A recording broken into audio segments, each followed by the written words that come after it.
India میں ایک شہر ہے امرتسر کے ایک حاجی اسماعیل صاحب بیان کرتے ہیں، کہتے ہیں میں مدینہ پاک میں تھا تو میں ہوٹل پہ جب بھی کھانا کھانے لگتا تو مدینہ پاک کی ایک بلی آ کے میرے پاس بیٹھ جاتی تھی اور میں حضور کے شہر کی بلی سمجھ کے نا اس سے پیار کرتا، محبت کرتا اور خود کھانا بعد میں کھاتا، پہلے روٹی کے ٹکڑے کر کے نا اس کو دیتا۔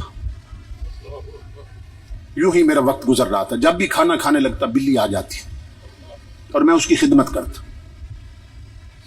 کہتے ہیں مدینہ پاک میں میرے 3 دن رہ گئے تھے، غور سے سننا، 3 دن رہ گئے تھے مدینہ پاک میں، اور پھر میں نے واپس آنا تھا انڈیا، امرتسر واپس اپنے گھر آنا تھا۔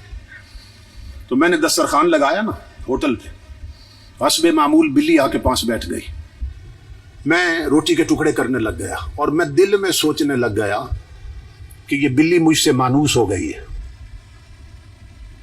میری بیلی بن گئی ہے، پنجابی میں کہہ رہا ہوں، یہ مجھ سے مانوس ہو گئی، گھل مل گئی میرے ساتھ، جو جب بھی کھانا کھانے لگتا ہوں یہ آ جاتی ہے۔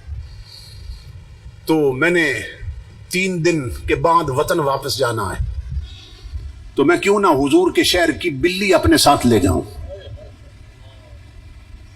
حضور کے شہر کی نشانی بنا کے میں اس بلی کو اپنے ساتھ لے جاؤں گا۔ حاجی اسماعیل کہتے ہیں لوگوں اللہ کی عزت کی قسم، یہ بات میں نے دل میں سوچی تھی کہ بلی کھانا چھوڑ کے چلی گئی۔ تیرے اعلی حضرت فرماتے ہیں تیرے قدموں میں جو ہے غیر کا منہ کیا دیکھے اور کون نظروں میں جچے دیکھ کے طلبہ تیرا۔ کہتے ہیں دل میں سوچا کہ بلی کو پکڑ کے اپنے ساتھ لے جاؤں گا انڈیا، امرتسر، دل میں سوچا، بلی کھانا چھوڑ کے چلی گئی۔ کہتے ہیں مجھے سمجھ نہیں آئی کہ بلی کیوں چلی گئی۔ مسجد نبوی میں آذان ہوئی زور کی، میں نماز پڑھنے گیا، میرا معمول تھا کہ ہر نماز کے بعد حضور کی جالیوں پہ نا میں صلاۃ و سلام پیش کرتا تھا، پھر پلٹ کے آتا تھا، ہر نماز پر سلام پیش کرتا تھا۔ زور پڑھ کے جب میں سلام پیش کرنے گیا نا جالیوں پہ تو بلی جالیوں کے ساتھ لگی بیٹھی تھی۔ کہتے ہیں مجھے پھر بھی خیال نہیں آیا کہ راز کیا ہے۔ اگلی نماز پڑھی، پھر سلام پیش کیا حضور کی بارگاہ میں، بلی وہیں بیٹھی تھی۔ عشاء کی نماز پڑھی، جالیوں پہ گیا تو بلی وہیں بیٹھی تھی۔ اتنی بات میرے ذہن میں آ گئی کہ اس کا مطلب یہ ہے کہ بلی کی پکی جگہ یہی ہے، پکا ٹھکانہ یہی جالیاں ہیں، ادھر ہی بیٹھی رہتی ہے اور جب بھوک لگتی ہے تو پھر ہوٹل پہ چلی جاتی۔ کہتے ہیں میں نے یہ اندازہ لگایا۔ تو مدینہ پاک میں نا میری آخری رات تھی، میں نے سوچا کہ آخری سلام پیش کرنے حضور کی جالیوں پہ آنا ہے تو بلی ادھر ہی ہوتی ہے، ادھر ہی سے پکڑ کے ساتھ لے جاؤں گا۔ کہتے اس مقصد کے لیے مدینہ پاک سے میں نے ایک ٹوکرا بھی خرید لیا تھا، اس میں بلی میں ساتھ لانا چاہتا تھا۔